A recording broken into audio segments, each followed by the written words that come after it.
Hey, thank you very much. We've got to get Dyrus and Wild Turtle on the desk, guys. Congratulations on the win. So coming up against EG, they had a crushing victory over Complexity yesterday. You guys just lost your game yesterday. What were the spirits like? What was the mood like coming into this game? I guess we were kind of like, all right, we just lost the dig, and we got to get into this game like with the clear mind and what we need to do, and not underestimate any team. So I guess it kind of worked out because we kind of won. But yeah, we completed the circle. Yeah, it's true. You guys all beat each other now. So yeah. who even knows who's better at this point? Did you guys feel like you were going to be a top team coming into this week? Was the loss to dig actually a surprise to you guys? Yes and no. I mean, it could have gone either way, just like any other match. But we didn't expect to lose 2 people at level 1. And we came into the week strong, and we just lost confidence somewhere in the game. How do you prepare yourselves then for the matches? Is it from Loco Doco, like cheering you guys up, telling you the plan? It seems like you guys usually have a pretty solid sort of goal leading into the game. It's a combination, like social media. Well, there's no more of that.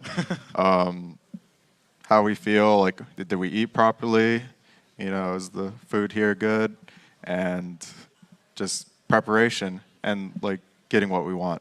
And the cool thing about you guys is you're still TSM. You're still like this really popular team. Even though you guys are off of Reddit and Twitter and all that, you still got the fans out there holding up the signs, cheering for you guys. Does that kind of liven the mood as well?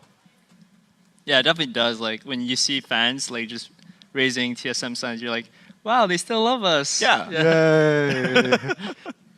Yeah, so they're awesome overall. Of course, you guys looked really good. So into this game then, the Evil Geniuses game. You had some kind of interesting things. There was an early dragon fight where they had warded it out and they were trying to stop you guys. Like, what made that battle so easy for you guys? I don't even know what happened. I just went on pole. All right, yeah, you're on the wrong spot, I guess. Wait, which fight was it? The early dragon, you guys got like a first blood in the jungle. Amazing picks off someone. Oh, we were just gonna do an early dragon, I guess, and then I guess we had more numbers on that side, so it's kind of weird for them to come in. We would probably just kill them because we have an AD carry too. So I don't know. I guess I just seen a few games this week where teams would contest the dragon anyway. Like even though it's like a 3v4, they figure like the dragon's on their side and it makes it like kind of a 4v4. Do you feel that way at all, or do you think dragons are kind of unstoppable on the wrong side of the map? I would say the team that has their AD carry on the bottom side of the map has the advantage there because you're a range champion and you can always poke them. Okay. Whereas, yeah. The only other thing is that you can try to stop them. Like you can use Dragon as your ally. He's kind of worth like 3 people, depending on how many people you have on him early game. But at the same time, it's just how you play it, how you play the vision. If you, just like the vision video, if you don't have vision, you're not going to know they're doing Dragon. But if you have vision, you can stop them. It seemed to me they walked in and they didn't have enough vision, otherwise they wouldn't have died.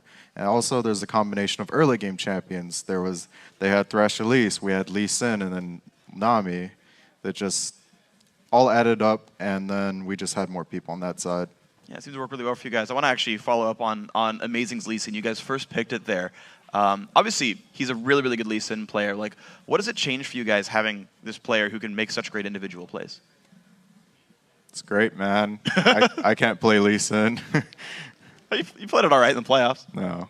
No, never again. No, I'm done with that. Never again. The first pick. Having Amazing on Lee Sin, it's great to have like a really, really high mechanical jungler who understands everything he wants. He has a huge voice in the team, and he's European, so he's very straightforward. So if you suck somewhere, he's going to tell you straight up, and that's something we needed in our team. Just telling each other like straight up, like you messed up here, fix it. Well, that's good. Then you guys seem to be actually improving really steadily throughout this season. I actually want to bring up a replay. It's of the big Baron fight you guys won. Just pull that up on the screen. Either one of you want to walk me through it? Darius from me. Go ahead.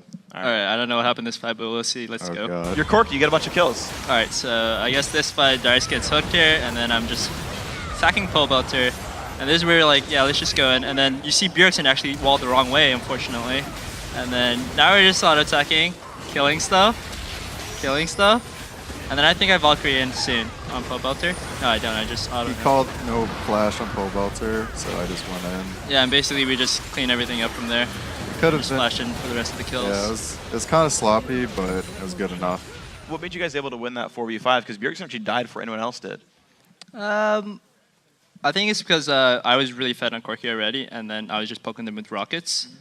And Darius is really tanky, so he is a frontline which I can rely on, so I could just go in, which made the fight a lot easier. Yeah, actually, I want to press on you because you talked about Darius going full tank. So both games this week you went Shyvana. Both games you basically ignored Ruin King, which tends to be a fairly common item on Shyvana.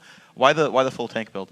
I guess the basic of that is like if you can't split push with Blade of the Ruin King anyways, you might as well build full tank.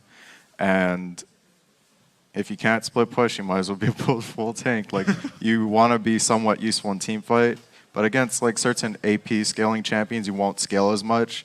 So to become as least useful as possible, you just need to try and have more hit points. Okay, and of course that's worked out really well for you in this game. One final question for you guys. You're now basically the two most senior members on TSM. You guys have been there the longest. Of course, you guys had a lot of roster changes this year, though. How have you seen, especially you, Darius, you've been there forever, how have you seen TSM grow throughout the years? Well, it went from Reginald carrying everyone and telling everyone what to do. He was basically the MVP in my heart anyways, because he pretty much did all the work. And he managed SoloMid. He, managed all the business stuff for us. He took care of us. Like, we were all just growing up together. We just go out to somewhere in New York, and we all don't know what we're doing. We're all a bunch of kids. I go all the way from Hawaii to New York, and like going on throughout the years, Reggie was just taking care of everyone. We were all learning stuff together. We all have our moments, and then we pick up Wild Turtle. We have another moment where it's like, we never really replaced people. And then he became like one of the best ADs in North America, thank God.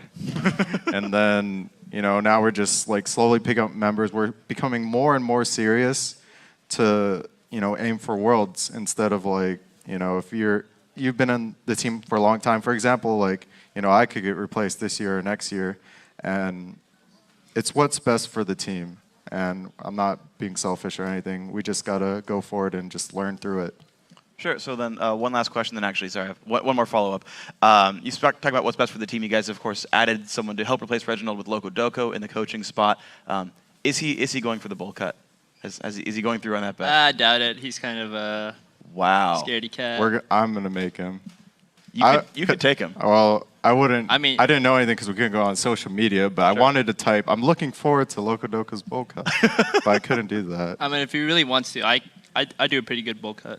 That's good. I can cut it well. He puts a bowl on his head and then he cuts it. Thankfully Monday is your social media day, so like make a vlog, post it up. I mean, it'll hit #1 on Reddit, we're all sure. So if you guys make sure it happens, you're gonna have a bunch of fans again for you guys. Hopefully it happens. All right, I believe you guys can make it happen.